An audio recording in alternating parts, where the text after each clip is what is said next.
Port wine stains and hemangiomas are relatively common birthmarks that we see in our practice. Port wine stains occur in 3 patients per 1,000 and hemangiomas in 10% of the population. Not all of them need to be treated, but when treatment is required, a laser treatment is often very effective. We have worked diligently in improving port wine stain treatment over the past 3 decades, and more recently we've begun to treat our patients during early infancy and early childhood, which makes a very big difference. These treatments using laser therapy, particularly with the pulse dye laser, has been extraordinarily effective. We have found if we begin treatment during early infancy, we can cut back on the number of treatments required and get a more complete response than waiting until later years. The laser treatments can begin in the office setting without the need for anesthesia, and we can achieve significant lightening before the age of 1 in many patients, and in some cases we can actually clear the port wine stain.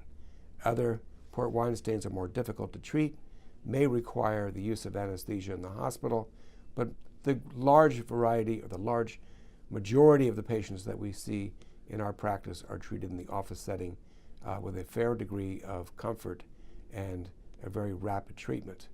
Hemangiomas are birthmarks that show up shortly after birth, usually in the 2nd or 3rd week of life, and they can grow to different sizes. Some are superficial, where they're elevated and red above the skin surface.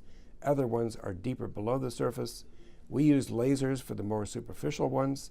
This can cut back the extent of the growth, the rate of the growth, and help them disappear more quickly.